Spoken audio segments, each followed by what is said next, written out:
Daniel 12-ാം അധ്യായം. യുഗാന്തം. അക്കാലത്ത് നിന്റെ ജനത്തിൻ്റെ ചുമതല വഹിക്കുന്ന മഹാപ്രഭുവായ മിഖായേൽ എഴുന്നേൽക്കും. ജനത രൂപം പ്രാപിച്ചതു മുതൽ ഇന്നേ വരെ സംഭവിച്ചിട്ടില്ലാത്ത കഷ്ടതകൾ അന്നുണ്ടാകും. എന്നാൽ ഗ്രന്ഥത്തിൽ പേരുള്ള നിന്റെ ജനം മുഴുവൻ രക്ഷപ്പെടും. ഭൂമിയിലെ പൊടിയിൽ ഉറങ്ങുന്ന അനേകർ ഉണരും. ചിലർ നിത്യജീവനായും ചിലർ ലജ്ജയ്ക്കും നിത്യനിന്ദയ്ക്കുമായും.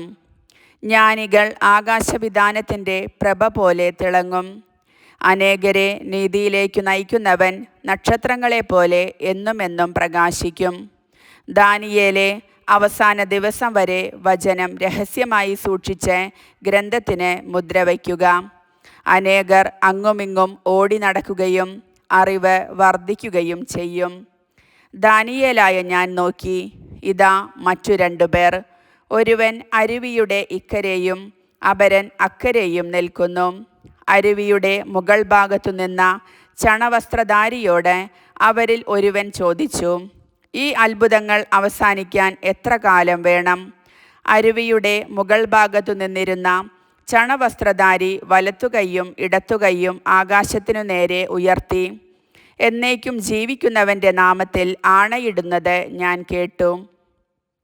അത് സമയവും സമയങ്ങളും സമയത്തിൻ്റെ പകുതിയും വരെ ആയിരിക്കും.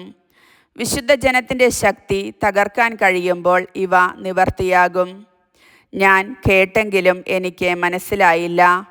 അതുകൊണ്ട് ഞാൻ ചോദിച്ചു, പ്രഭോ, ഇതിൻ്റെയെല്ലാം പൊരുൾ എന്താണ്?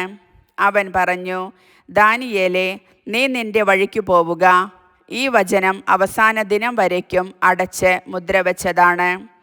അനേകർ തങ്ങളെ തന്നെ ശുദ്ധീകരിക്കുകയും നിർമ്മലരാക്കി വെണ്മയുറ്റവരാക്കുകയും ചെയ്യും.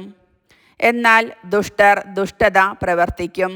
അവർ ഗ്രഹിക്കുകയില്ല. ജ്ഞാനികൾ ഗ്രഹിക്കും.